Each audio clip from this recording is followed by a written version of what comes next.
Okay, hello everyone. My name is BJ Swain. I am the author of a couple books, which I do not have with me because I came by air from Maryland today. And bringing a suitcase with books would be expensive. But I do have a QR code in the back to my Amazon page in case anyone's interested in checking any of them out. There's also a blank sheet of paper back there with a pen. So I am very excited about history.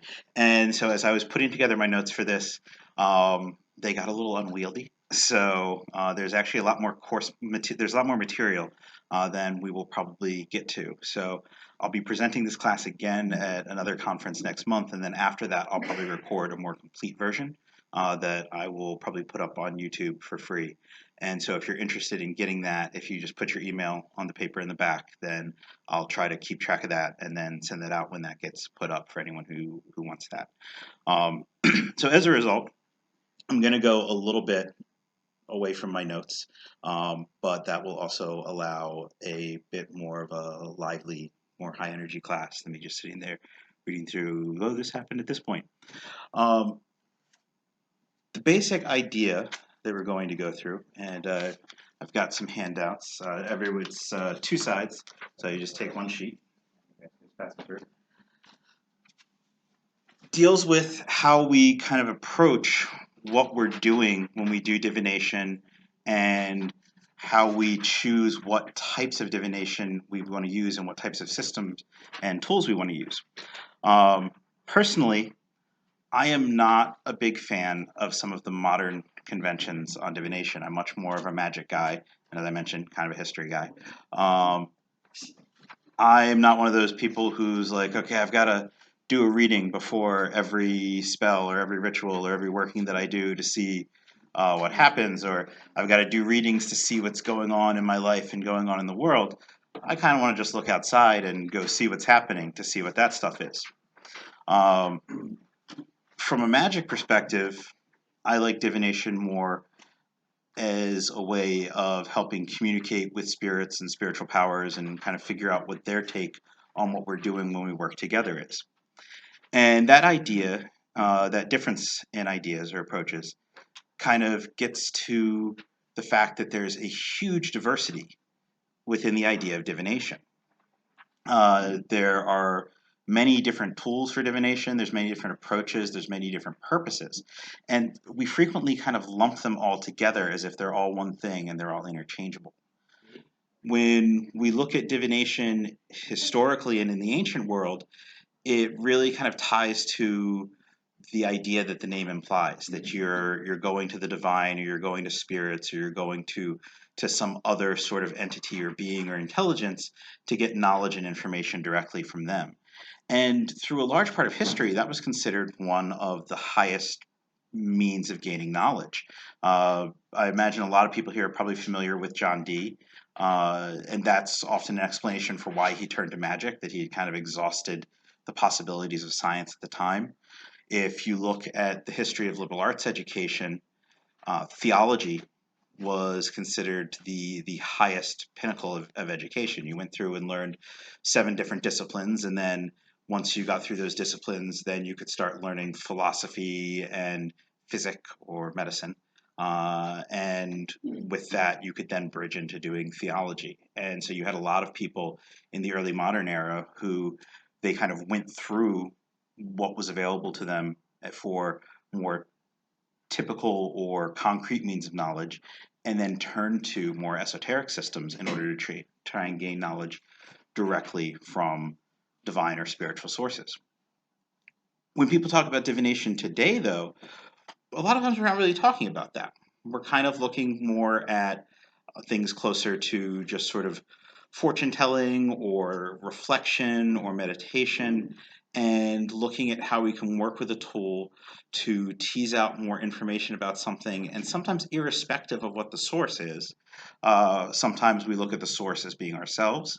Sometimes we look at the source as being kind of the general forces of the universe. Sometimes we look at the source as something that we don't have to be super concerned about. We're just looking at the tool and what information we get from the tool. And each of those things can kind of give us something different, but we don't always necessarily sit down and think about which way we're approaching it and how where we want to get that knowledge from impacts how we work with that tool, what system of divination, what tool is going to work best for that. Sometimes we'll look at the question that we want to ask or the information that we want to get and say, okay, well, this kind of question is answered well through pendulum divination. This kind of question is answered well through astrology. This kind of question is answered well through tarot. But we don't look at, okay, how are we setting up how we're asking? Who are we asking for that information? And does that inform which tool we're going to use and how we're going to approach it? Similarly, within various tools of divination, there's also a very diverse range. When we look at astrology, you have classical astrology, you have medieval astrology, you have traditional astrology, which is more sort of the Renaissance period. Then you have modern astrology, which is much more about psychology, whereas the more historical modes of astrology deal more with concrete moments in life and things that are actually going to happen as opposed to how we think about things and how we perceive and experience things like modern astrology does. But frequently we'll think about those things as if they're all the same thing. And an area where that happens even more commonly is with tarot and various forms of cartomancy. Frequently, we have card decks that people create where they have wholly idiosyncratic systems of symbolism. They may have completely different sets of cards, names for the cards, numbering systems for the cards, and they'll still be sold as tarot decks. They're back in the 90s for people who were around then, you'd get things where you might have like rune cards being sold as runic tarot, and there'd be nothing tarot about them at all. They'd just be runes on cards, but because they were cards, they were tarot. We're getting a little better where now we see people starting to sell some of those things as oracle decks. But when we look at tarot, you could buy 5 different decks and they could all have completely different symbolism. And so when we think about that, it's very frequent that people kind of say, well, they're all the same. They're all the same basic idea. It's about what's aesthetically pleasing to you, or it's about what speaks to you. But in terms of what speaks to you, and that is very important, what language are the cards using to speak to you? And what language are we using to speak to the cards? So if we're used to reading in one particular way with one particular method, because we've learned a certain symbol set for the cards, and now we're working with cards that have a completely different language because they have a completely different symbol set, is that going to work as well? Do we want to approach them as if they're all the same, or do we need to actually look at what's different about them in order to kind of decide, oh, well, I need to approach this deck this way, I need to approach this deck this other way? And so you'll see where people talk about that in terms of the tone of the message that you get from the cards. That some decks are more aggressive, some decks are more gentle, some decks will kind of help you out, whereas some decks are going to tell you what you're doing wrong. And that's one way to approach it. But we can also look at how decks are structured based on different ideologies and different symbol sets, and how that becomes important in understanding how we approach those decks. And that's kind of where the name for this class comes from. Is this idea kind of first stood out to me when I started reading Marseille tarot cards, which, if you've been around for a while, you probably have encountered that there's a handful of us out there in the community who are kind of hipstery about Marseille tarot and are like, that's it, that's the real tarot. And I'm not. That's not the point today. The point is that we do want to acknowledge kind of those differences and how the history plays into creating those differences, and how that impacts how we engage the cards, and which cards we want to use and which methods we want to use. Yeah, Can you refer to the Marseille? Yes. Okay, sorry. And so it stands out really clearly with the magicians in the deck. And so the handout that I passed out has magician cards from several different decks. And you've got on one side some traditional style magician cards.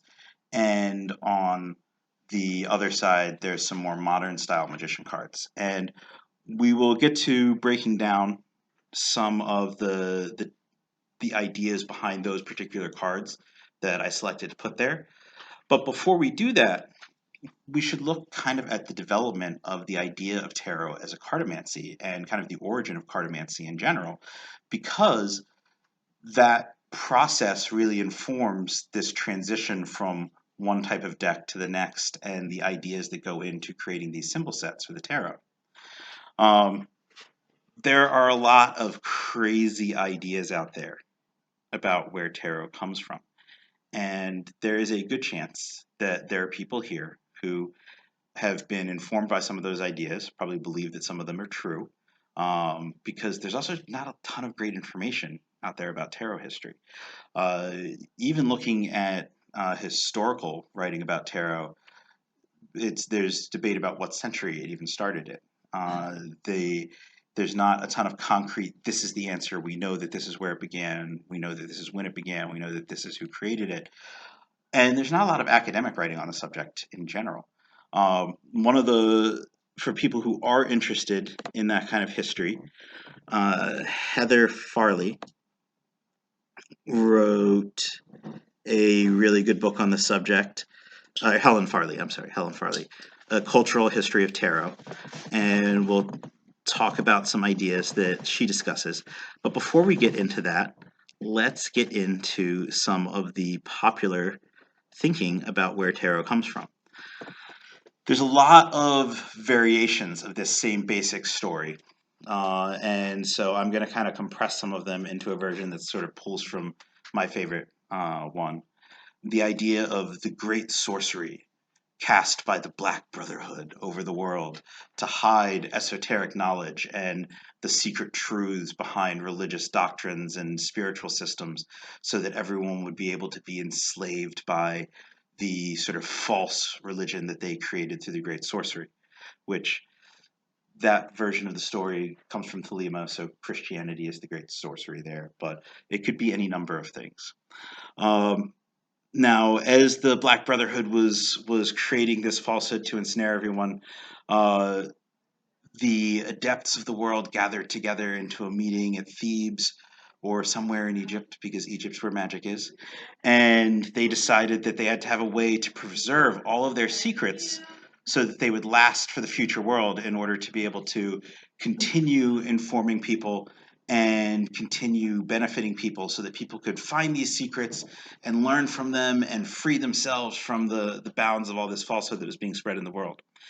And in some versions of the story, I think Rigardi tells this version in one of his books, there was a dispute between the adepts that gathered, and some of them thought that it should be a magical book of magical instructions that laid out all of the magic in kind of a straightforward way, and others thought that it should be something more hidden and something more symbolic that people could explore, and it could be out in the open in front of everyone, but people wouldn't know what it was unless they dove deep into it and figured out that symbolism. And so one group of adepts, they created a magic book that became the Sworn Book of Honorius. And Sworn Book of Honorius does kind of have a version of this kind of story attached to it. And then the other group of magicians created the Book of Tote, or the Tarot. And that story, while really, really fun and repeated frequently in many, many sources, is absolutely ridiculous and did not happen. There's no reality to that at all. But it draws on some popular ideas that help develop a lot of modern occultism and Enlightenment era occultism, particularly the idea that Egypt is the source of everything cool. And so, yeah, yes. Is there this where the Black Brotherhood did and the other the making of the two books? Mhm. Is there a specific date for that, or is it one of the things where in the beginning, in the midst of time? It's one of those in the midst of time thing, and it depends on what source you're looking at, because there are some people who they do give more specifics. Like one of the authors that we'll talk about, he said that it was around the 21st century BCE. There were some authors who thought that it happened when a particular group was invading Egypt, I think around the 5th century BCE, and that it wasn't that they were trying to fight off some religion that had become the dominant religion throughout Europe, but they were fighting off a group that was suppressing and crushing the religion of Egyptian culture at the time. And that actually, there were points where that happened through history. They just didn't result in the tarot. Yes. I think it's interesting though, is that because, like you say, with tarot, it's also kind of an article of faith. Hmm. So even if these historical accounts were false, it still informs the diviners sometimes, if you have a Coptic vibe, Hmm. having that story of like it all comes from Egypt, whether the historical record actually supports it or not, is in some ways beside the point. I mean, it's kind of like Mormonism, or And it gets it's like, did it really happen? Does it it gets matter? to the idea of mythic truth, Right. that something can be real and it can inform us about something real without having to have been something that occurred as an event in material reality, that it occurred in some form of reality, Right. in some sense, and we'll have different symbols that explain it. But those symbols won't necessarily be things that actually match up to physical events that we Yeah. can map out historically. And that kind of gets to the overall idea that as we're approaching the cards, or really any system of magic, that we need to look at its provenance, but we also need to look at how it's decorated. We Yeah. need to look at what makes it up and what informs it, and how that shapes what it is, in order for us to really understand what it is we're actually engaging and what it is we're actually doing. Now, the idea that Egypt was the sacred source of the tarot starts around the 18th century, very end of the 18th century. You see some stuff heading in that direction around the 1750s, but it's in about 1781 that the first like real publication saying that starts. Um, yep. Yeah. And so the idea that Egypt was this sacred repository of the esoteric and the magical way predates that, though. And so a lot of times when people are talking about how these ideas that the tarot is Egyptian, these ideas that the tarot is this ancient way of encoding these mystical systems are false, they're just like, well, clearly it didn't come from Egypt, and everyone's just making this up because they were just crazy about Egypt in the late 18th century and early 19th century. But people were crazy about Egypt always. So, like, if you look in the Babylonian Talmud in Kiddushin 49, it says 10 measures of magic were given to the world. Egypt received 9, while the rest of the world received 1. So that puts us back in the first couple centuries of the Common Era, if I'm thinking correctly on when that was assembled. And so even then, we have the idea that Egypt was the repository of magic. Egypt was the most magical place on the earth.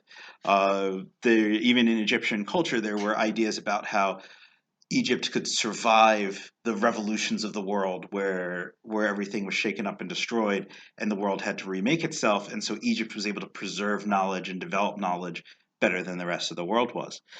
The Greeks and the Romans, they looked at the East in general as a source of mysteries and enlightenment. And when they say the East, they're talking sort of more the Near East as opposed to the Far East. Um, but Egypt was also a major influence on mystery traditions and ideas around mystery traditions there. Hermeticism, largely created by Greek writers, but Greek writers who were influenced by Egyptian ideas and Egyptian content and who thought they were expressing Egyptian mysteries, whether they were or not. So it wasn't an idea that was new to the 19th century. The 19th century had events that made the idea very popular then, but the idea that there were lost Egyptian secrets that could inform the rest of the esoteric or the magical or the spiritual was something that's been part of the foundation of Western culture since the foundation of Western culture. Um, Even in Christianity, you have the idea that Christ spent time in Egypt until he was a teenager, And there are people who assert that he was initiated into the the Egyptian mysteries. I mean, he would have been like 11, so that would have been pretty weird. But the idea was there. It's still an idea that people believe. And when you look at Coptic Christianity, the Copts, rightly so, point out that they are an older, more continuous form of Christianity than Catholicism or the Eastern Orthodox Church. But they're also a form of Christianity that preserved more magic. They're a form of Christianity that has a larger core of angels and more rituals and prayers and rites that deal with those angels than we see in more European Christianity. So there is some reality to this idea of kind of a view of a specialness of Egypt. Um, it's just not where the tarot comes from. Similarly, tarot today is linked with the Kabbalah. Lots of people through history have asserted that the Kabbalah was another form of preserving Egyptian mysteries. Not true. Kabbalah mostly developed around 13th, maybe as early as the 12th century. There's debate about whether it was Spain or France that it primarily got started in, but in either case, it didn't get started in Egypt. And the next major revolution in the Kabbalah started in the 16th century in Israel. So, but the Egyptian connection has always been there, and the Egyptian connection gives us another connection that people associate with the tarot. Another kind of fantasy idea that people have about the tarot is that the tarot is the provenance of the Romani people and that it was created by the Romani. It's part of Romani culture. TikTok personalities have been super excited to tell us all that we need to stop reading tarot because it's a closed Romani practice. And Romani people on TikTok are like, please stop saying that about us. And the link there goes back to Egypt again. The word gypsy comes from the idea that the Romani were pilgrims from Egypt. And it was possibly a story that the Romani originated in order to protect themselves while they were in Europe, because in the Middle Ages, there were people that were kind of othered and thought of as magical, and that was generally bad. There's lots of history of mistreatment of Jewish people, particularly in Eastern Europe, because of that sense of them being other and that sense of them having magical secrets. And if you look at a lot of literature from the early modern era, if there needs to be a magician in the story, the magician is usually coded as Jewish or is directly spelled out as Jewish. The Romani were another people where there were those associations, but they managed to tie themselves to Egypt, and Egypt was still considered someplace that was a source of sacred and special things. And so there was less of a sense of danger and less of a sense of we need to destroy this if it was connected to Egypt. Um, the idea that the Romani were connected to the tarot also started in the 18th century, and there was no real link to them prior to that. Uh, the so as far as and like these ideas about tarot, these aren't just ideas that are popular amongst occultists or popular amongst New Agers. Dan Brown in the Da Vinci Code tells a similar story about the origins of the tarot. So this is something it's embedded in popular culture at this point. Either the tarot is a mystical ancient system from Egypt, or it's a mystical ancient system from the hidden origins of the Romani. Really, it's a playing card game. And that's all it is, originally, anyway. So you'll see a lot of things when people talk about the history of tarot, and there's a lot of assertions that the tarot was created and the tarot had these magical components and these mystical components and was used for divination, and playing cards were made based on the tarot to hide their use for divination because you were going to get killed if you were out there divining with tarot cards. There is no evidence supporting that happened, and there's actually evidence counter to that. The actual history of playing cards in Europe and the history of tarot in Europe is really, really complicated because no one knows for sure where they came from. Now, again, the author I mentioned, Helen Farley, presents a really good case, and we're going to talk a little bit about that. But looking at the history of where it came from gives us the opportunity to look at the cultural context of the cards at different periods in time. And Farley's whole book is kind of about this idea that you have to look at the cards within the cultural context of the time. And so if you're looking at that history, you can't just look from the perspective of an historian. You have to draw in art history, you have to draw in cultural history, you have to look at everything that was happening. And that's something that's actually really important for studying magic. And if you look at any academic book on magic, the first chapter or two is basically on defining magic and why we should study it. And it's never about how magic fits into the overall concourse of history. But that would really answer that question for everybody if we just studied it that way. The tarot developed in around the 15th century, most likely, probably in Italy.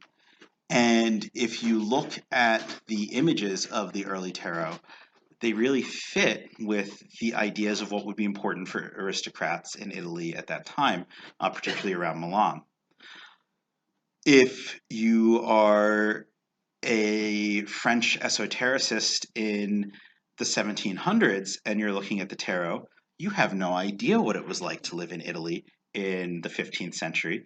And you've got to come up with some way to explain these cards.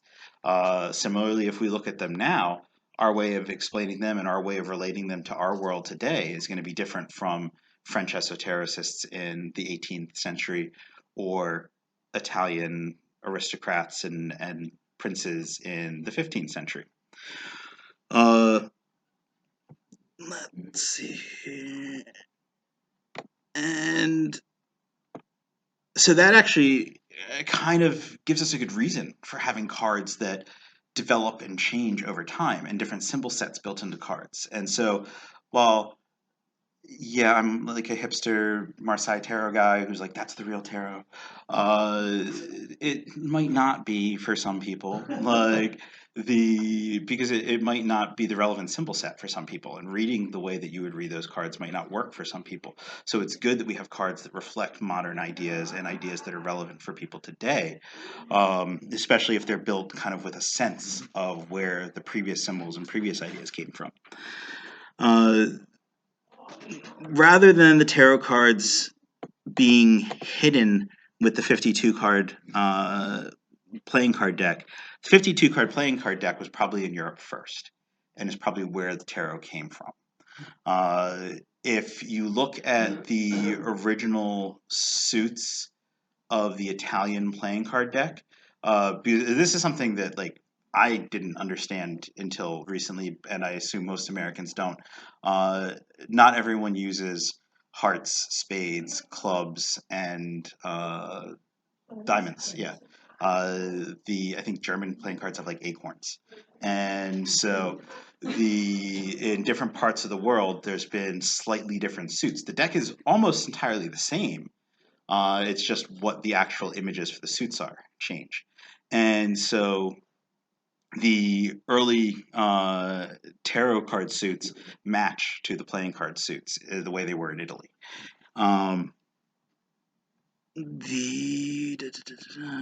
In fact, the 4 elemental weapons that we see on modern tarot decks very similar to those suits because you had batons, coins, swords, and cups. But the idea of wands, pentacles, or discs, swords, and cups as an elemental weapon, the elemental weapons didn't exist until Eliphas Levi in the 19th century. So it's not possible that the tarot could have been based on using that concept of elemental weapons because it just wasn't a part of magic or European esotericism until Levi was around. The earliest evidence of playing cards predates the earliest evidence of tarot by about 50 years. And most of that evidence is based on prohibitions against gambling. Now, tarot might not be an ancient Egyptian thing, but playing cards probably are a medieval Egyptian thing. There are a lot of different possibilities for where playing cards came from. There were playing card games in China by the 10th century. It doesn't seem that there's not really evidence that there was before that, and most of the core evidence for playing cards in China, I think, is around 12th and 13th century. But there are some references that show that they may have had them or probably had them in the 10th century. But there's no real way of showing them moving from China to Europe by the time Europe had playing cards. And the way that their playing card games are structured doesn't look like ours. Similarly, India had playing cards. But again, India's playing cards, they did have suits, but there were a lot more suits than the suits in the European decks. And there's not any evidence showing a process of transition. There was trade that was happening that could have resulted in cards coming over from India, but nothing showing an intermediary. But we have actual decks from 14th century Egypt, and we have cards from earlier in Egypt going back to the 12th century that have the same suits as the Italian cards. So, and the number of cards was pretty close to 52. So it's almost certain that the Egyptian cards are where the European cards come from. So it's weird irony that playing cards do actually come from Egypt. They just weren't tarot cards, and we don't have any evidence of them being used for divination. The There are references in the 15th century of Arabs introducing playing cards to Europe in Italy and France, and so that also supports the idea that they most likely came from Egypt. Playing card games are sometimes referred to as the Saracen game. Saracen was a word that the French people used to describe Muslims. Seems like it probably wasn't a nice word because they used it during the Crusades, but they kind of noted that that's where the playing cards came from.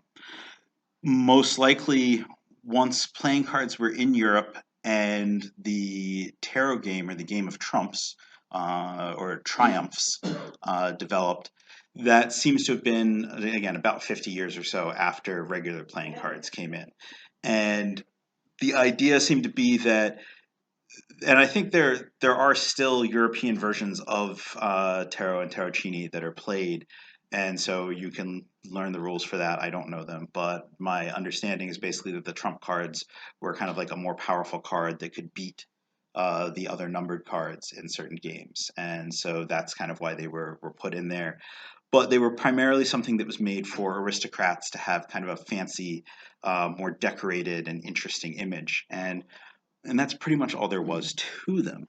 The idea that they were something more esoteric than that. Ooh, we're actually going at a good pace. So I can kind of slow down and go into some more details. Develops in France. And the course of that development kind of goes with the cards moving from Italy to France and the development of the Marseille Tarot, which became the basis of the tarot that was used in Switzerland and Germany and Russia and basically throughout Europe. The French style decks became the standard decks throughout Europe through most of the early modern period. There were several different French designers, and actually to back it up, the Visconti Sforza deck seems to be the oldest surviving tarot deck, and I believe we don't have a complete deck that survives, but there are several partial decks. There's some uncut sheets of the cards that were printed about 100 years or so later, and that show us what the decks look like. And you can order Visconti Sforza decks online. There's a few people that make recreations of them based on those early tarot decks, and there are people who do divination with them using kind of modern style approaches to tarot, or using an approach similar to the way that some people do with the French tarot. Those decks eventually, again, moved from Italy to France, and we get the Marseille Tarot, which seems to have happened when France conquered Milan around 1499. Uh, and then from there, there were several different producers of decks, and the decks were generally made by doing woodcuts, and then the woodcuts were done kind of in a block printing. And they'd print them in sheets, cut the sheets, and there were a couple famous designers. The designers would sometimes put their names on the cards, sometimes put the dates that they designed them on the cards, and then sometimes another cartier would buy the woodcuts and scratch the other guy's name out and scratch the date out and put their name and date on it and sell it as if they designed it, but it was really just the other guy's deck. And so Artist, I hate that. yeah. The really up until like 1923 it was the Wild West as far as intellectual property goes. So Philippe Vachier in 1639 is generally viewed as the creator of the oldest style French deck. And then his was copied by Nicolas Rodeschon around the same time. The modern French decks are based primarily on Nicolas Convert, who designed his deck in 1760.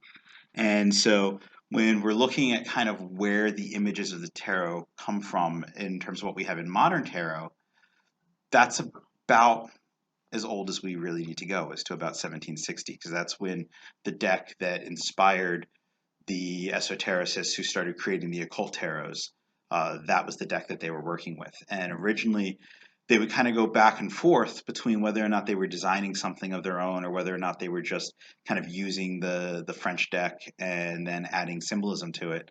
And you can get basically the Convert deck today. And the people who are kind of like reviving the Marseille Tarot, that's generally what they're going to use, or they might use the Jean Noblet deck. But it's pretty much those decks from late 16th through mid 18th century. Now, the mid 18th century, that's where it all gets super exciting, because that's when Egypt comes back into play and Egypt becomes the source of all magic again. Everyone knows Egypt makes things cool. Yes. And I mean, at the time, that was pretty much what was going on. So there was all this stuff coming out of Egypt. There were all these artifacts coming out of Egypt and being brought into France. They saw the hieroglyphs and no one could read them because the Rosetta Stone hadn't been deciphered yet. And so people believed that the hieroglyphs were just magical symbols and that all these secrets of magic were going to be there on these hieroglyphic carvings. That coupled with the fact that France was going through revolution after revolution after revolution and was desecrating religious sites because the church had been in charge of everything for so long, and now rationalism and the Enlightenment was happening, and we didn't need that nasty old scary church anymore. We could believe what we want. And so you start seeing early revival Gnosticism happening then also. You see early modern esoteric movements, or kind of the early movements that led to modern esotericism and modern magic, starting in France around the 18th century. And it's kind of out of that milieu that we get the idea that tarot is this magical idea. And it's really where cartomancy developed. The term cartomancy was introduced, not by this first guy we're going to talk about, but the next guy. First guy, though, Antoine Court de Gébelin. His name, I think, was just Antoine Court, and he added the de Gébelin to make himself sound fancy. Yes. Really quick, I didn't quite follow you when you were talking about how France was suddenly, in its revolution, was suddenly enraptured with the idea of Egypt is great again. Because of Napoleon and France taking. Yeah, I get that, yeah. but also, but if it was a divided caste, was it an upper class thing, a lower class thing? Were the aristocrats wanting the Egyptian mania again? I think a lot of the people who were influential in the esoteric stuff happening were probably more merchant class. So That would have been your middle class. Yeah. So Somewhat attenuated from what Okay. we're used to. yeah. So um, a lot of the aristocrats, they were trying to get rid of them, and so they probably had bigger things to worry about, like their heads getting cut off. But Right. I wouldn't be surprised if they were caught up in some of that also. But yeah, it does seem to be the merchant class or the middle class that was Yeah, 'cause where the a lot lower of this was classes, happening. people of Revolution, they wouldn't even want, you know. Yeah, I also could see it like the aristocrats thinking of like, oh yeah, like we're like them. We're this ruined society that all the rebel are taking away from us. So Yeah. Well, one thing, and that is that Masonry had a huge, true. powerful Yeah. impact on France. yes, Yeah. And probably drove, between that and Rosicrucianism, probably drove an awful lot of the Oh, that's interest in esotericism and occultism during the 18th century. yes. And when we talk about that, particularly in England, a lot of times we talk about that as an upper class, leisure class activity. But if you look at a lot of the movers and shakers in the actual development of that scene in England, they were also people who were kind of like your upper middle class people. It wasn't necessarily like your lords who were doing all of that. Hmm. But yeah, masonry definitely becomes important, and in fact, Court de Gobelin was a mason. There were people who claimed that he was a Martinist and was a student of Louis Claude Saint Martin, but he didn't claim that himself, I don't believe. I've only seen references to other people claiming that about him, usually after his death. He was also a Protestant clergyman, which, of course, Martinism at the time, generally you were still a Christian if you were Martinist. And this idea of kind of rejecting some of the old structures of religion at the time and the old elements of religion at the time, a lot of times we think of that from kind of a modern secularist standpoint, where in contemporary society, when people are like, we need to reject religion, it's a full turn to secular humanism or a full turn to atheism, maybe something agnostic.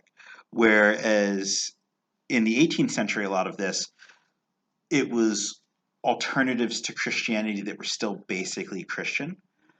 So the popularity of a lot of these figures was because what they were expressing was something where it was a freer approach to ideas that people were familiar with from Christianity, and it rejected a lot of kind of the dogma and hierarchical authority and centered on humans and human ideals and human virtues and on the individual, but was still frequently within the language of Christianity and was based in sort of an idea of universalism that the important spiritual traditions of the world were all about the same thing. So kind of the concepts and doctrines of perennialism and universalism were sort of starting around this time. And so that's why they're able to bring in Egypt and say that Egypt's important because, well, the Egyptians were the Hermeticists, and the Hermeticists predicted Christianity, which they predicted because their books were written like 200 years after Christ. But the the esoterics at the time didn't accept that, even though there was already evidence of that about 100 years before the tarot became esoteric. So de Gebelin was the first person to claim that the tarot was the lost Egyptian book of Tote, or Thoth, or Thoth, if we're using a very modern way of saying it. And it's really interesting how he came to this conclusion. He saw some ladies playing tarot, and he hadn't seen anyone doing this since he was a little boy. So he got curious and looked at it. And as he's looking at the cards, he realized, oh my God, this is this ancient Egyptian book of secrets. And it's been here all this time, waiting for a special adept to come along and recognize the Hermetic secrets in these symbols. And obviously, he was that adept who was going to recognize them and put it out to the world. So he wrote a 9-volume book, the comparison analysis of the ancient world against with the modern world, and the 8th volume talks about this idea that tarot was this ancient Egyptian book of symbols that had been coded together to protect these symbols when the mysteries were under attack in Egypt. He was also the person who originated the idea that tarot was associated with the Romani. He claimed that the gypsies were people in Egypt and that the Egyptian priests had entrusted the tarot to them, and they were the ones that brought the tarot to Europe and kind of kept it there. No one had an association between the Romani and tarot before he said this, but it became incredibly popular after that. Uh, let's see. He asserted that the trumps equated to 22 letters of the Egyptian alphabet, and that the Hebrew alphabet was based on the Egyptian alphabet, and that's why they both had 22 letters. Um, Almost nothing that he said was true. He pretty much just made it up, and he didn't provide any evidence, but that was kind of the standard for writing at the time. So no one was going to question that. No one was going to be like, well, what are you basing this on? Or what's the historical analysis here? Because that just wasn't how it worked. Pretty much every writer just kind of, it's like if you were writing a book and you could publish that book, you must know what you're talking about and you could just decide things. Egypt, back in the day, did not have materials with which to make a card game. They had papyrus, but they didn't have paper stock or card stock that you could actually make cards with. And some people have suggested that maybe they did like big blocks and carvings, but we don't have any of those that survive. And the symbolism of the tarot doesn't look like Egyptian symbolism. The images on early tarot, they aren't similar to Egyptian art. And even if we were to say, like, well, they're representing these hermetic ideals and hermetic secrets that were in Egypt, and they've just sort of been redone in the art of the time, well, for one, Hermeticism loosely inspired by Egypt, but not actually entirely Egyptian. And so the ideas in actual Egyptian mysteries were not the same as the ideas in Greek Hermeticism. And what we see in Egyptian art explaining their religion and explaining their mysteries doesn't line up with what's in the tarot either. Um, the Again, we've no cards surviving from antiquity, and there was no one associating tarot with the Romani prior to that. Big thing though, there's not a 22-letter Egyptian alphabet. So the idea that the Hebrews based their 22-letter alphabet on a 22-letter Egyptian alphabet, and that the tarot is based on the 22-letter Egyptian alphabet falls apart if there is no 22-letter Egyptian alphabet. There is a link between writing systems in Egypt and the Canaanite Proto-Sinaitic writing. They are related, but it's probably the other way around, where the earlier examples we have are the Proto-Sinaitic. In fact, I think the earliest sentence we have written in an actual alphabet is in Proto-Sinaitic, found in the area that was Canaan, and I think is about 30th century. Previously, they had thought 18th century, but there was like a comb that was found and pushed that back really far. That would make it occurring at the same time that Egyptian hieroglyphs were being developed. Yes, so they would have been roughly contemporaneous. And I'm not sure if the idea is that the Proto-Sinaitic somehow influenced the hieroglyphs or the Proto-Sinaitic influenced one of the other forms of writing in Egypt, because unfortunately I'm not an expert on Egyptian writing, although it would be really cool to be one. The next guy in our cycle of nifty occult ideas that weren't true but helped develop the tarot was Jean-Baptiste Alliette, who turned his last name around and made it, I'm not even sure how he pronounced it, but Itella.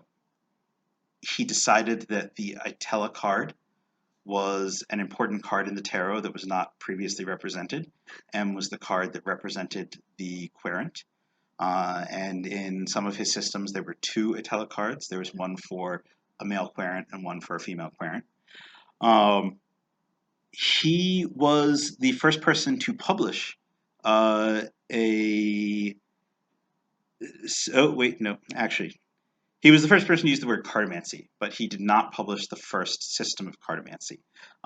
There was a system in 1750 for Tarocco Bolognese, which was a 35 card set where there were divinatory meanings for it, but it wasn't a big esoteric symbol system providing mysteries. There was like a one-page description of it that survives, and it's one that's like a weird footnote of history.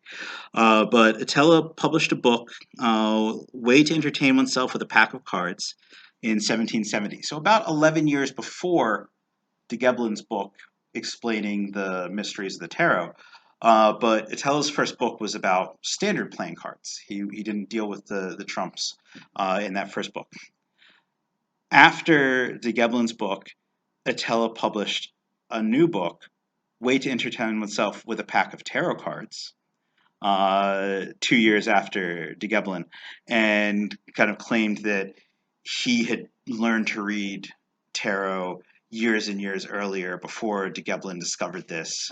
And he published a series of books, created a series of organizations with it. He claimed that there were 17 magi who, under the direction of Hermes Trismegistus, created the tarot 171 years before the flood. And the way he dated that relative to when he was writing would put it around the 22nd century BCE. He linked the cards to astrology and the elements and the four humors, which was something that de Gebelin had not done. So we're getting a little closer to what's recognizable as kind of the occult tarot that we see with the Golden Dawn and later groups once we see Attila's. But the way he set it up was pretty different. He wasn't the first person, though, to incorporate the zodiac and the elements with the tarot. There was an Italian aristocrat who created an alternate tarot game called Minciate in Florence in the 16th century, which had 97 cards. And amongst the added cards in that deck were cards representing the zodiac and cards representing the elements. But instead of linking them as correspondences on the trumps or on the pip cards, that deck had its own additional set of cards for those. And the cards were still used as a game, but just the idea was that these were important elements of life because you could see elements of the phases of life, elements that were things that impacted life and the experience of the life of an aristocrat in the cards. And so they added some things that they thought were important virtues, and they added the astrological signs and the elements because those were also considered important things in a person's life at the time. Attila had a scheme that linked the cards to the 7 days of creation. He also focused on major forces and major life events. He claimed that the modern deck makers had corrupted the original designs, and he described new designs for several of them. But it took a little while before he actually published a deck, and there were a handful of different Attila-style decks that were published. They're usually called Grand Attila 1, 2, or 3.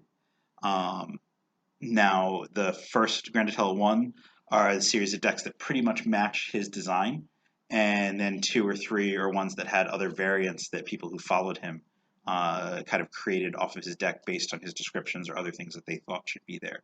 And those decks are also still available and in print. You can still get those. Then we get to the very well-known Alphonse Louis Constant, or Eliphas Levi. The Levi was a little later. He's in the 19th century. And he was possibly influenced by Attila, but some of his views seem closer to Court de Gebelin, and so that was probably a bigger influence for him. Interesting thing with Levi got super into occultism after he got divorced and his infant child died. He wrote Ritual and Dogma of High Magic after studying occultism for 2 years. So this book that became the defining book for occultism as the occult revival started was written by a guy who was basically a beginner at studying it. And you can kind of pick up the sort of yellow journalism vibe of it as you're reading it. So it's important though because it shows a point where we have some shift in the thinking of how magic was set up and how magic was described and how magic was structured. A lot of like the early occult revival writers, they're really important for how they synthesized how to talk about magic as opposed to entirely creating something new. A lot of their new stuff was more how you were interpreting things or ways to sort of create instructional rituals or take Masonic rituals, and instead of having magic be something that you sort of studied in the background of Masonry, take the structure and ideas of Masonic rituals and merge those with things that they felt were magical rituals. And Levy's kind of the birth of that. Yes. Really quick, you said yellow journalism. I don't know that about Levy. Could you give a quick example? I think it's in the introduction to Ritual and Dogma of High Magic. He describes. I don't doubt you. I just yeah. like what do you the say? the orgiastic nature of magical rites and all sorts of bizarre things that he believed that people were doing at magical rites that were probably not happening, or they were things that were in like your really sensationalist accounts of like Basque country witch trials and things where it's like there's some witch trials you can read, like a lot of the British witch trial things, yeah, where it's like this stuff probably happened, and then there's other ones where it's like no one was doing this. Well, I'm glad you Yeah. clarified because at Yeah. first when you were telling the story, I was like, oh, Levi was grieving his dead son. Oh, that's sad. Oh no, Yeah. you're gonna have orgies, Yeah. and visions, and Yeah. amazing stuff. No, yeah, Like, he he Considering that one No of one did things the normally. infamous image of Baphomet comes from Levy. yes. That, and there's always a hint of brimstone Yeah. and diabolism associated with what he's talking about, with his tongue in his cheek. Yes. You know, But you that's can tell part of the that attraction. you can tell that Yeah, he's not a relations, yeah. master Yeah. Okay. of Yeah. what he's doing.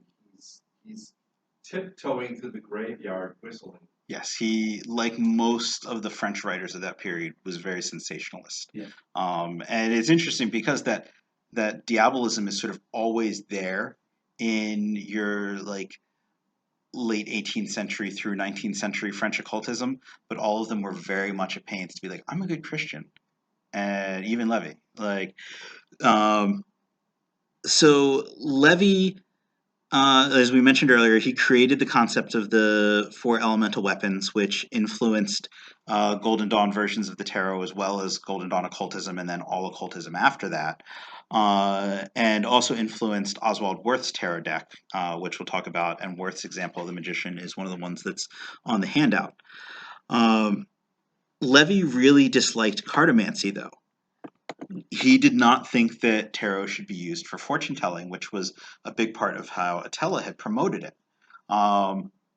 Levy felt that it was communicating the secrets of the universe and that it was a book of symbolism which expressed the doctrines of the occult, and that it was kind of a misuse of that or a waste of that to sit there and tell fortunes. And that attitude about it didn't stop with him. Jack Parsons wrote a letter to Marjorie Cameron where he says basically the same thing, that you can sit there and tell fortunes for rubes all day, but you're kind of wasting what the tarot is for if you do that. So that idea that Levy presented, even just in terms of his distaste for cartomancy, influenced later occultists and became part of that kind of current of how the tarot was looked at by people who were influenced by Golden Dawn occultism, and which is still indirectly being influenced by Levy. He focused on the idea of correspondences and relating the tarot to the Hebrew letters. In fact, his 2 volumes of his book on high magic each had 22 chapters to accord to the Hebrew letters. He changed the way the letters corresponded from the previous authors, and then we'll see that those get changed again. And one of the things he asserted was that the magician, if the card was properly designed, should be standing in a position that's the shape of the Hebrew letter Aleph, because that was what he felt the card accorded to. And so he was the first person to assert something like that. And even in later magician cards, you frequently see that kind of up and down shape, and we sort of think of it as like a Baphomet shape, but it's also kind of the course of the middle portion of the letter Aleph. Now, Levi's Kabbalah was based primarily on Christian mystics. He actually had almost no familiarity with actual Jewish Kabbalah. Almost everything that he drew from in terms of his correspondences was based on Kircher. And Anthonius Kircher's Kabbalah is the basis of a lot of the Kabbalistic correspondences that we associate with Hermetic and Christian Kabbalah. The basic structure and ideas of Jewish Kabbalah very different from that. And if that's something you're interested in particular, Sarah Mastros is going to be doing 2 classes this weekend to talk about that. And so I would recommend checking those out. And Levy, of course, asserted the Egyptian origin of the Kabbalah because that was what Kircher had asserted centuries before, and that matched with the idea that the tarot was also Egyptian. He wrote descriptions of the cards, but he never actually designed or printed a tarot deck, and his descriptions of the cards changed the cards to match the Kabbalistic symbolism that he asserted. So Attila also changed the cards to match his ideas of symbolism, but Levy's the first person where we see a really concerted effort to take a system of Kabbalistic correspondences and an idea of Kabbalistic ideas based on those correspondences and redesign the cards to match that. So this is kind of really the start of modern ideas of how tarot is designed. And it really is kind of the start of sort of this idea where we can say, like, all right, this is why it's important to look at the context of the deck, to look at the history of the deck, look at why the deck is designed the way it is, and let that inform how you're going to read with the deck and what deck you're going to choose based on how you want to read. Oswald Wirth followed Levy. Not super important as anyone innovative. He was a Swiss occultist, student of Stanislas de Goethe, and Stanislas encouraged Wirth to create a deck based on Levy's descriptions. And so if you look on your sheet there, the Magician card from Wirth, which is one of the ones on the 4 modern decks, looks a lot like a Tarot de Marseille Magician card, but it's got the 4 elemental weapons on it. And it's the first place that we see that happen on a Magician card. Did you not get one? No, keep one for me too, because I really don't. Okay, and I think the gentleman that just walked in with the mask on probably needs one. Thank you for taking those for people. So his deck came out in 1889. And again, it was mostly like the Tarot de Marseille, but it had Levy's symbolism worked into it. The deck was printed about 14 years after Levy's death, so he didn't get to see it. Crowley was born the same year Levy died, so 14 years after Crowley's birth, and 1 year after the founding of the Golden Dawn. The Golden Dawn is the next big step. Both Mathers and Westcott wrote books about tarot prior to the starting of the Golden Dawn, and they drew on Levy and Attila and de Gebelin. Mathers produced the first UK published book on tarot in 1888, so the same year that they started the Golden Dawn. It was called Tarot, Its Occult Signification, Use in Fortune Telling, and Method of Play. The tarot had a pretty significant place in the Golden Dawn structure. 3 of the initial Golden Dawn grades incorporated tarot knowledge. And the Golden Dawn was the first to align the tarot using the Hebrew letters to the paths of the Tree of Life. While we see Levy connecting them to the Hebrew letters, he doesn't actually connect them directly to the tree. At least that's a point some historians have made. If he was working off of Kircher, I believe Kircher had an assignment for the letters to the paths. I'm not 100% certain on that.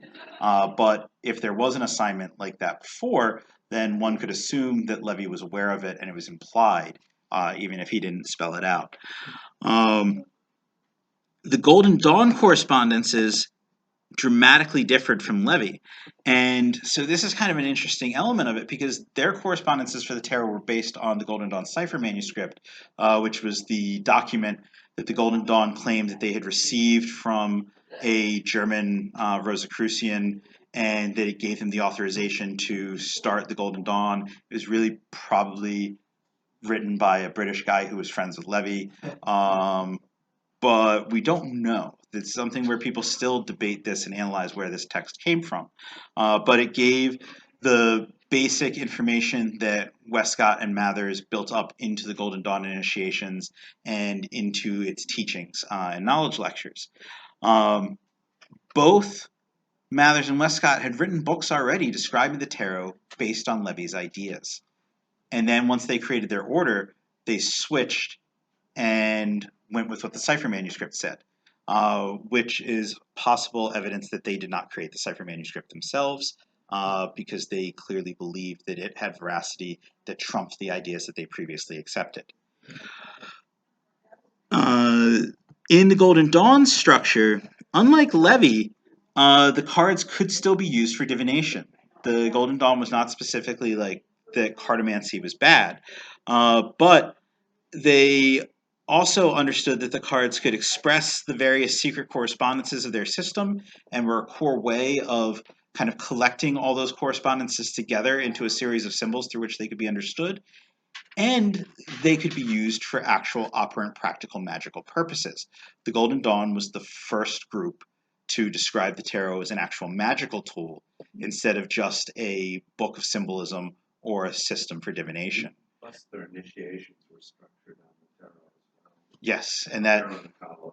that becomes even bigger when you start to move into the Thelemic versions of it, but we're not going to talk about those too much. The Golden Dawn standardized names and numberings for the cards, and those became the standard names and numberings used in modern decks. Previously, each person who kind of contributed to the idea of an esoteric tarot switched around a bunch of names. They changed where the numbers were.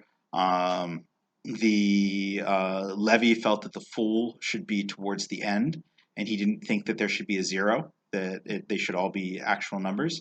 And the Golden Dawn switched that and put the Fool back at the beginning as the zero, which it had been previously. The Golden Dawn's divinatory meetings were at least partially based on their Kabbalistic correspondences. And a lot of times people kind of say like that was what their divinatory meetings were based on. There's also elements of the actual images of the cards that go into their divinatory meetings, but then the images of the cards are also based on the Kabbalistic symbolism.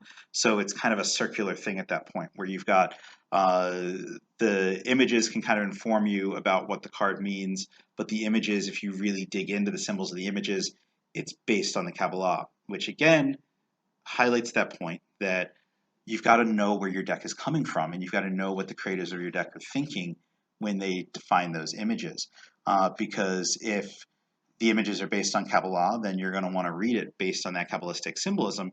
If they're based on something else entirely, then applying Kabbalistic symbolism isn't going to make sense. You're going to get something that doesn't match what those cards are trying to say to you.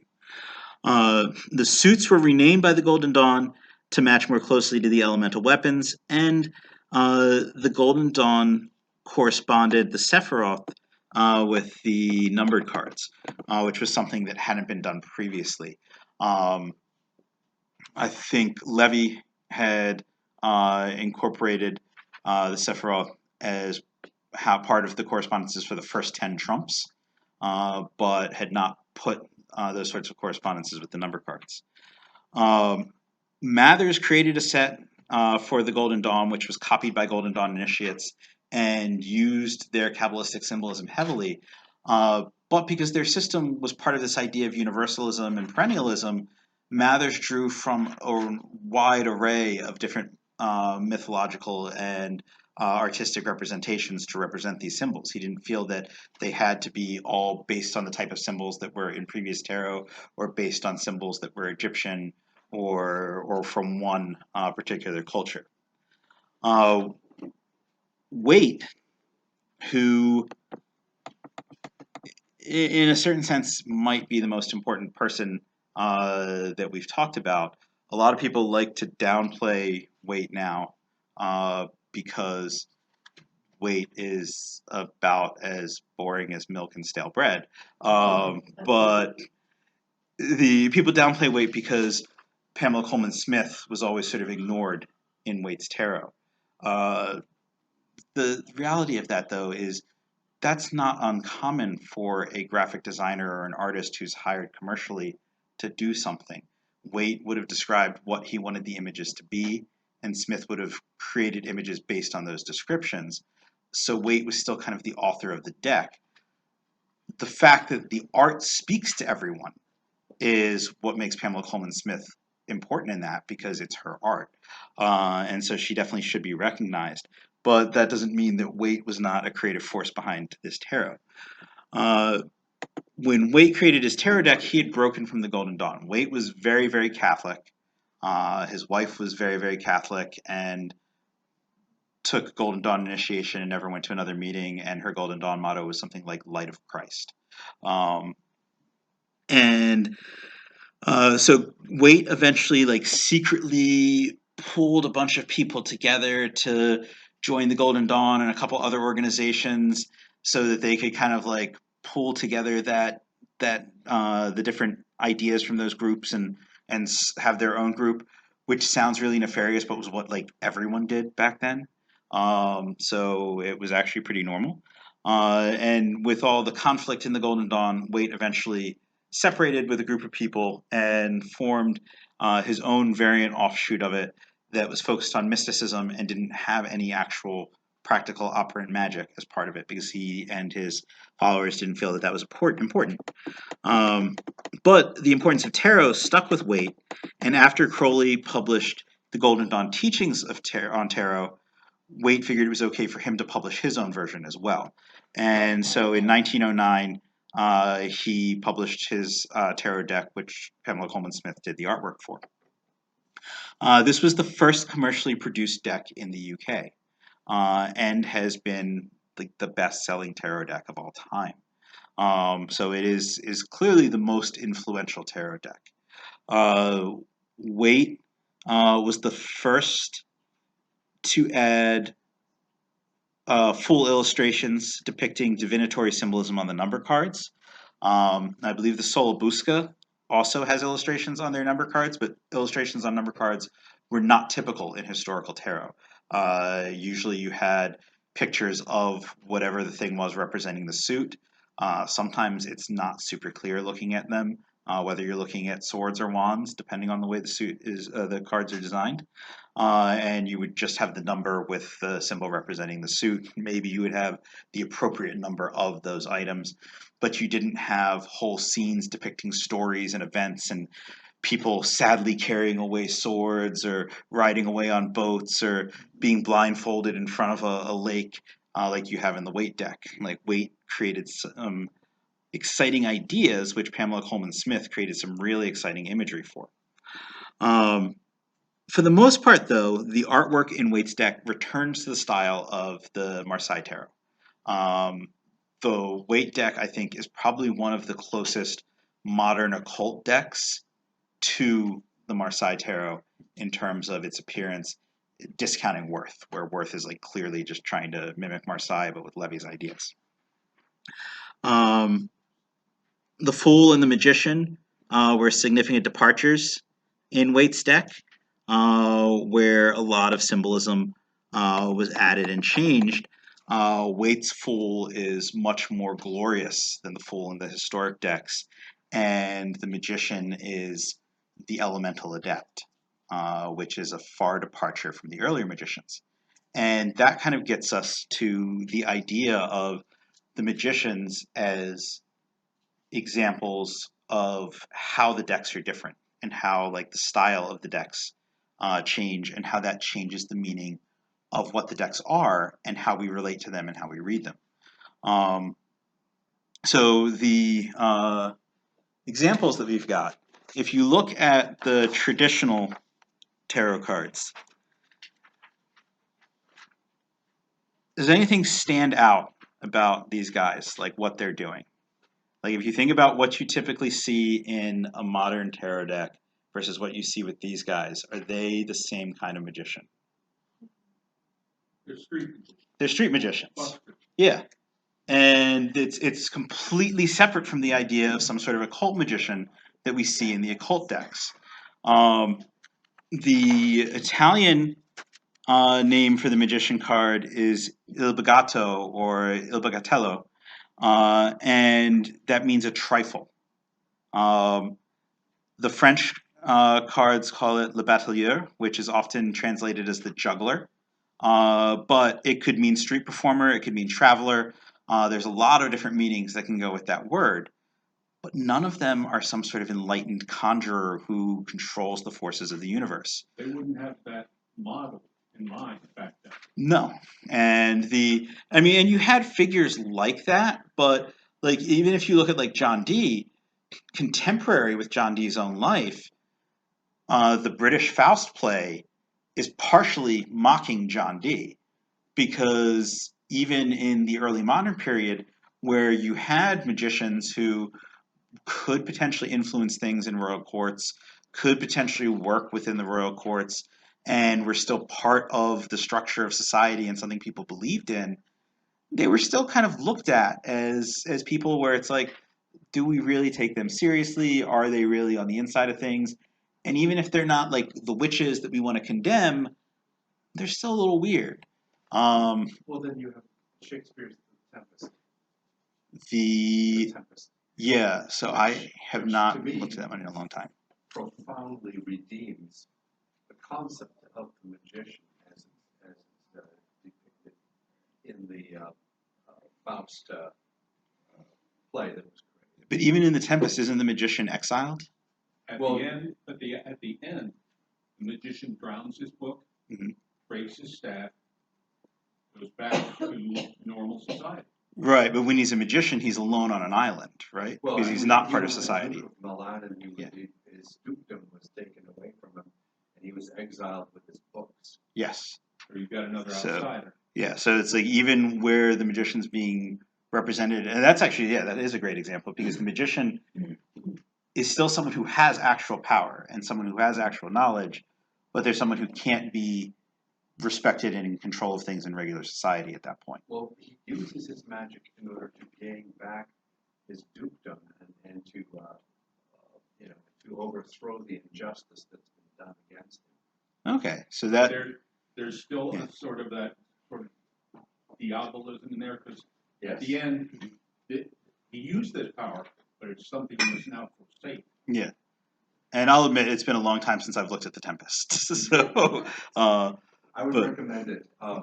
Or if you really want to feast your eyes on something that looks very Renaissance, watch Prospero's books. okay, I'll try to check that out. But when we look at the traditional tarot, if we're going to ascribe a divinatory meaning to that guy who he's got like what most people assume are loaded dice, he's got shell game tricks there. He's someone who's going to probably part you from your money. He's there as a diversion. He's a trick. He's a distraction. He could also represent traveling, as he could have been a traveling street performer. He could be the kind of thing you would see as you're traveling yourself. But he doesn't have anything to do with the ideas that most modern magician and occult tarot cards would represent by the magician. When we look at Worth's tarot, again, looks really similar to the magician in the old French tarot. He's got the same kind of hat, same kind of clothes, but he's kind of got more of a workbench thing going. He's got the elemental weapons. So he's still someone who, at this point, is doing actual magic. He's more of a conjurer, and he's got some element of balancing what he's working with. He's kind of standing really in a weird position. Looks like he's going to fall over, but it's supposed to be mimicking the letter Aleph. And so we're starting to work that Kabbalistic symbolism in there. And we're starting to say, like, okay, we've got to understand this based on the Kabbalah. We've got to understand it based on these mysteries that Levi's describing, and that he's somebody who's working with these kind of powers and forces that Levi describes. When we get to weight, it's the same idea, but like turned up to 11. The magician is now crowned by the symbol of infinity. He's enlightened. He's in touch with the cosmos. He's beyond the normal man. He's got the double wand of power, and he's got it raised up. And in addition to that double wand, because Golden Dawn had to have a dozen wands, he's got the four elemental weapons on his table. He's got this prosperous garden of life growing up around him. The lily and the rose. Yeah, so He's drawing power down and distributing it out. you've got the up and down symbolism like Baphomet. So you kind of call into that mercurial Azoth sort of vibe with that. He's wearing an Abramelin robe. His clothing is based on the Book of Abramelin. So he's supposed to be an adept who has achieved his holy guardian angel, which was a very important, very elite level of attainment in the Golden Dawn structure. His belt is an Ouroboros. So this is not the same magician that's in Worth's deck. This guy is like your absolute complete adept that has mastery of the various forces of creation. And so the card is going to deal more with ideas related to that type of figure. I always assume some of the oldest cards that were less magical in appearance for the magician, because back then the church would have been like, you can't be a witch. So that is an idea that we see espoused a lot, but if you look at a lot of these super important thinkers from history, almost all of them were involved in magic. Um, there were popes that were involved in magic. There were popes that wrote papal bulls saying that alchemy was a good thing. St. Thomas Aquinas was an alchemist. So there was actually a very incorporated element of magic and alchemy and the esoteric throughout the Middle Ages and the early modern period. Witches specifically were a type of magician that were on the outs with society. Right. And even if you think about it, the fool is the lowest card, because the trumps represent a graduation of greater and greater value Mhm. within a Christian culture. yes, And the fool, of course, is the bottom, but then just next to him is the conjurer. right. And so you have that idea where it's like he can be an okay thing in that society, but he's still an okay thing that's usually going to be kind of like on the edges of okay things, but not necessarily as bad as certain types of magicians that were considered bad. And even your magicians that were more folk style magicians that could be more directly connected with what the understanding of witchcraft was at the time, sometimes they weren't even considered bad. There were points where the church actually instructed in the Inquisition not to care about that. They were like, we don't care about folk magicians. We don't care about people in the village doing magic. Please stop putting them on trial. They are not important. Go after heretics. So the bloodlust for that is often assumed to be throughout that period. That happened where you'd have it for a few years or a decade at a time in a place, and then it would kind of fizzle, and then it would pick up again for like another few years in another place, and then kind of fizzle. And there was kind of always some of it in the background, but a lot of times it was more reasonable than we make it out to be. Like there was a case once where a guy confessed to killing a baby with magic, and the doctors were like, "There's no evidence magic was used to kill the baby. The baby died of disease." And the church was like, "Okay, well, no body, no crime." So like it wasn't always as dark and bleak as our modern perspective on it looked. And actually, I will be doing a class on the acquisition of witch power, where I'll talk a little bit about that, like kind of the scariness of witches historically, and what it meant to be a witch historically as opposed to other sorts of magicians. I think that's on Saturday. When we get to Crowley's Thoth Tarot, okay, so I'm an OTO initiate, an AA initiate, and I hate Crowley's Tarot and never read with it. And even discussing it, I'm kind of like, what even is this that he put together? With it. It's interesting. It's like super kind of modern art before modern art. But like his magician, it's an even bigger departure than Waite's. His is like this magus of light who was a master of all the planes of creation and traveling through those worlds. And I think in the Book of Thoth, he describes him as the juggler, but he's called the Magus on the card. And you see he's got the various implements representing things, and they're sort of flying around him as if they're being juggled. But Crowley's is kind of taking that idea of occult symbolism and esoteric symbolism, and just like Waite sort of turns the idea of the elemental magician up to 11, Crowley takes the idea of cards based on occult symbolism and turns that up to 11. To the point where if you want a deck like that, Crowley's can be pretty good because he puts stuff on the cards to make it super clear what they tie to and what they relate to, so you don't have to memorize all of it.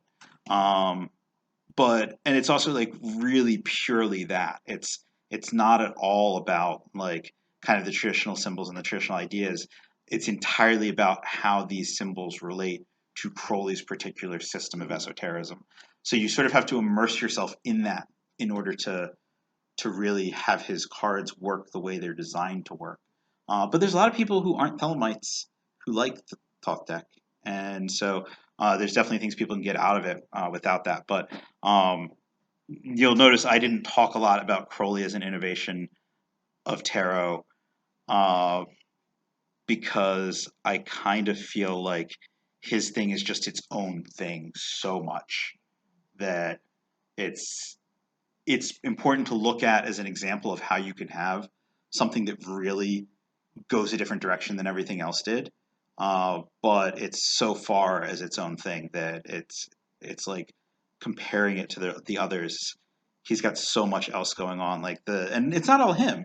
Like Lady Freda Harris, she was more involved in sacred geometry than Crowley was, and she brought all the sacred geometry elements into the Thoth cards and was very instrumental in what they actually ended up looking like. It was a very collaborative effort between the two of them, as far as I understand. If you think of the magician card as matching up in the hero's journey with that penultimate stage where the hero becomes the apotheosis, and within the domain of dreams and magic becomes literally a god. Yeah. This actually makes a lot of sense Right. in And that context. that is very much the idea behind his version of the card. Is it's not just okay, you've got this adept that's crowned with the Holy Spirit and his angel, and he's mastered the forces of creation. In Crowley's, you have this adept who is basically divine and can traverse all planes of existence and has mastered that. Yeah, and so Curiously enough, a lot of Crowley's cards match up with the stages in the hero's journey. I have not explored Campbell a lot, so I can't make those comparisons. But it makes sense that they would because Crowley very like even more than the Golden Dawn, and I know you're aware of this from your own experiences with Thelema, that it's even more concrete that the cards are the basis for what the degree structure is in the Thelemic initiation system, and not just in one Thelemic order, but the overall concept of Thelema is supposed to be divided into 3 degrees, and those degrees are defined by tarot cards. And so the whole system in Crowley's scheme is based on being understood through that context, as an initiatic journey that the cards map out. So our final card, as we're into our final minute, is the Robin Wood Magician. Now, this one is included as kind of an example of, I don't want to say New Age tarot. And like if you look at Farley's book, that's kind of like her next step in the development of tarot after the occult tarot is the New Age tarot. And I think there probably are decks that you could say are less occult and more New Age. I think Robin Wood is probably a little early for that, but it's definitely a more Wiccan tarot. The magician here is a priest of the horned god. His suit, he's got a red robe like the Waite magician, but it's got trim on it and it's got kind of a Santa vibe to it a little bit. He's got the antlered cap. He has the same tools, but the tools are laid out in a way that it's clearly saying like this is a Wiccan ritual, this is a neo-pagan ritual that's being done. And so clearly the card is supposed to pull from ideas that are more within that context.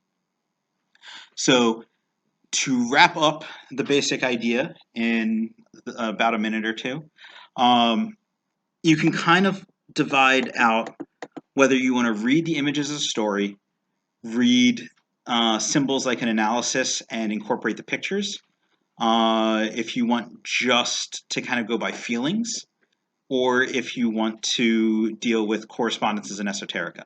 And those are sort of four approaches you can take to tarot cards. If you want to read pictures like a story, then you want traditional tarot, because that's what its cartomancy is designed that way. If you want to read symbols and analyze those symbols, but also incorporate the pictures, something like Weight or Worth, where you have kind of like the early occult tarots, they work well for that.